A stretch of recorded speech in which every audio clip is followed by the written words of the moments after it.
Assalamualaikum warahmatullahi wabarakatuh. Izin memperkenalkan diri, nama Ibnu Abbas Sohrudin, NPM 22411141, kelas manajemen 22B.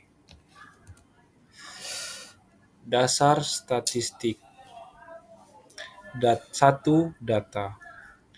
Data adalah informasi atau fakta yang dikumpulkan atau direkam dalam berbagai bentuk, seperti angka, teks, atau gambar.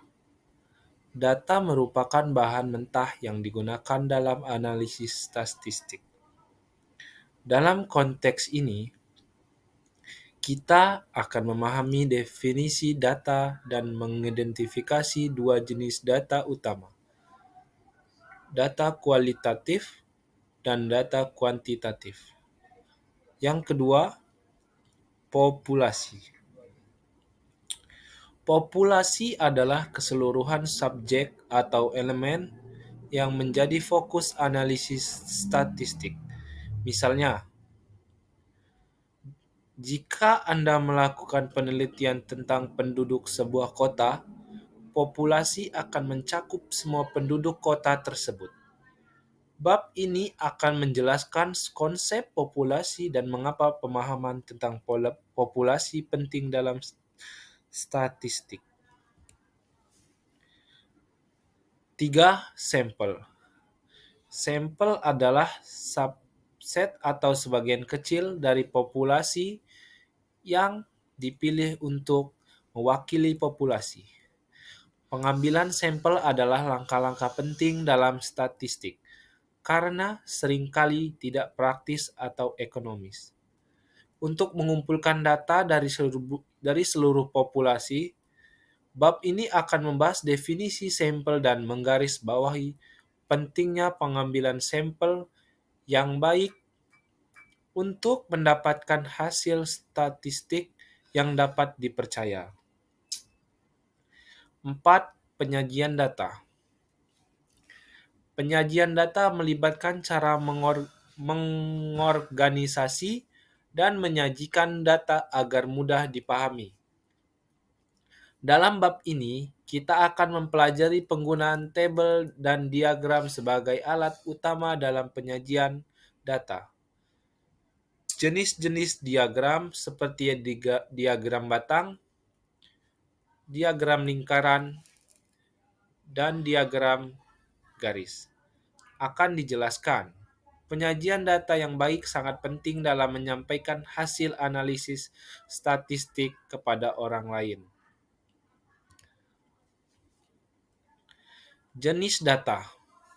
Data dapat diklasifikasikan menjadi dua jenis utama, yaitu data kualitatif dan data kuantitatif. Data kualitatif, jenis data ini merujuk pada data yang bersifat deskriptif atau kualitatif. Ini berarti data kualitatif menggambarkan karakteristik atau atribut tertentu dan biasanya tidak dapat diukur dalam angka.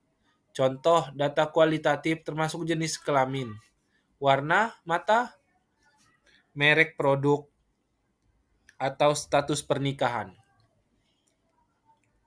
Data kualitatif dibagi lagi menjadi data nominal dan data ordinal.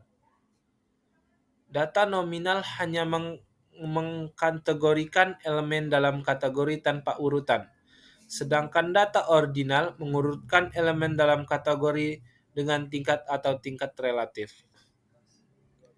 Data kuantitatif. Data kuantitatif adalah data yang diukur dalam bentuk angka dan dapat diperlakukan dalam operasi matematis. Data ini memberikan informasi tentang berapa banyak. Data kuantitatif dibagi menjadi data interval dan data rasio. Data interval memiliki nol yang bukan nol mutlak dan dapat digunakan untuk memperbandingkan perbandingan. Sementara data rasio memiliki nol mutlak dan dapat digunakan untuk perbandingan yang lebih berarti. seperti data tinggi, berat badan, atau umur.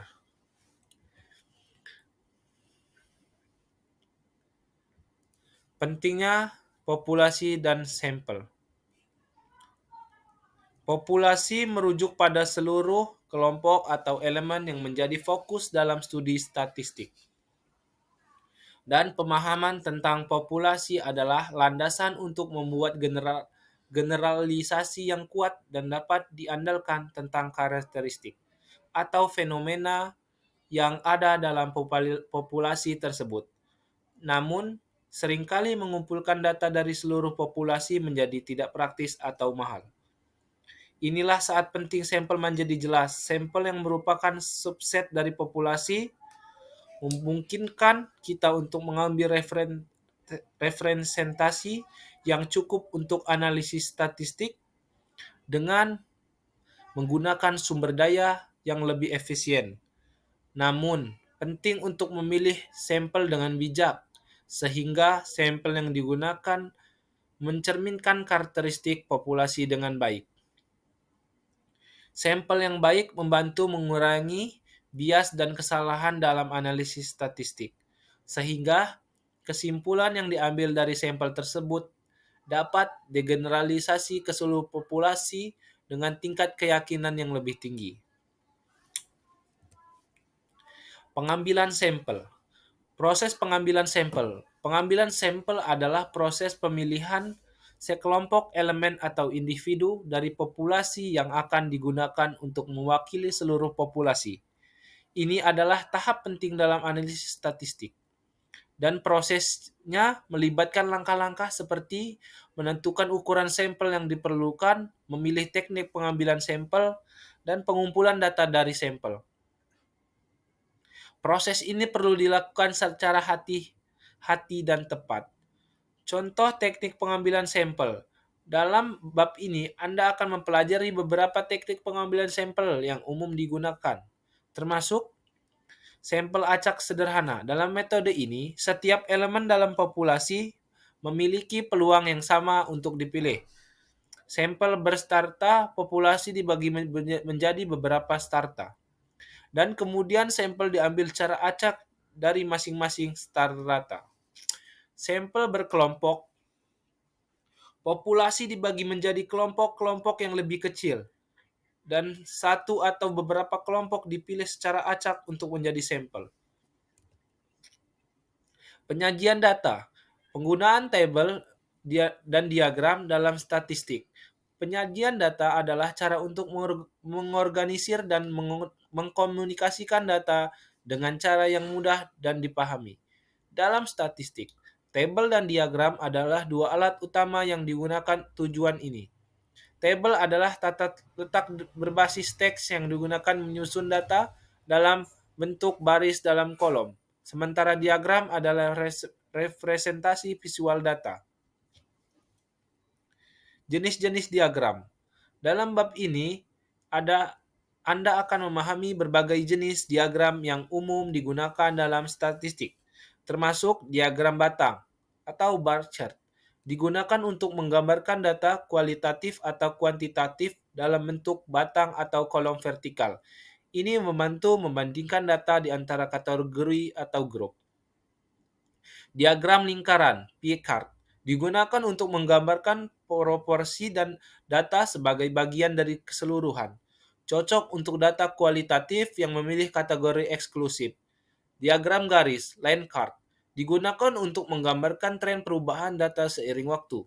Berguna untuk data kuantitatif yang terhubung. Mengapa penyajian data itu penting?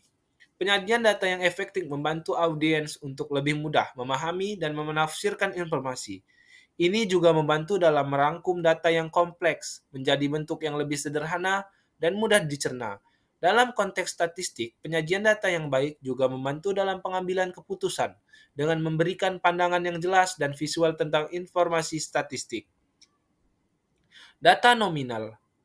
Data nominal adalah jenis data yang digunakan untuk mengategorikan atau mengkelompokkan elemen dalam kategori yang berbeda, tanpa adanya urutan atau ranking tertentu. Contoh data nominal adalah jenis kelamin, pria atau wanita, warna mata, biru atau coklat atau hijau, atau merek mobil, Toyota, Honda, atau Ford. Data nominal tidak memiliki urutan yang intrinsik dan hanya digunakan untuk mengelompokkan data ordinal. Data ordinal menggolongkan elemen dalam kategori dengan urutan atau ranking tertentu.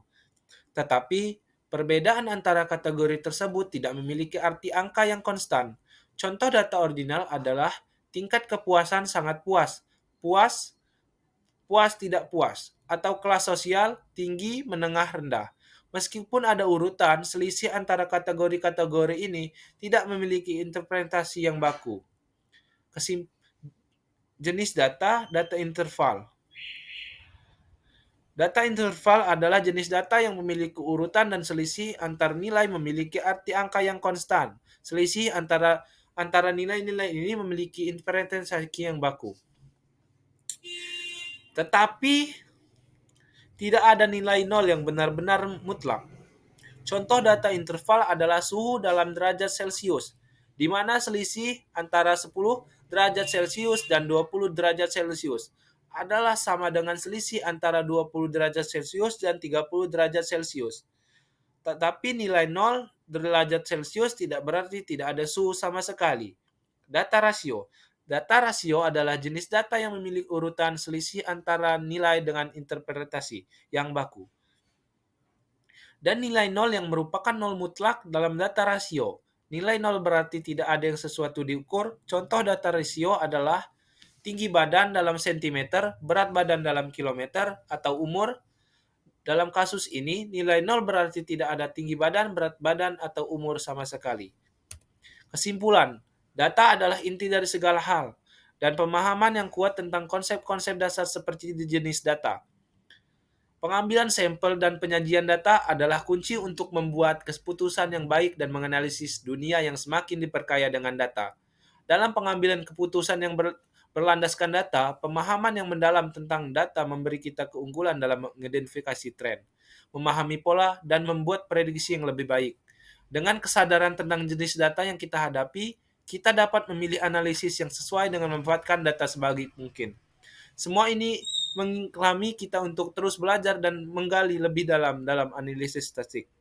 Karena kemampuan ini memiliki implikasi yang luas dan dapat diterapkan dalam berbagai aspek kehidupan. Jika orang suci memiliki masa lalu, maka pendosa berhak atas masa depan. Cuma beres.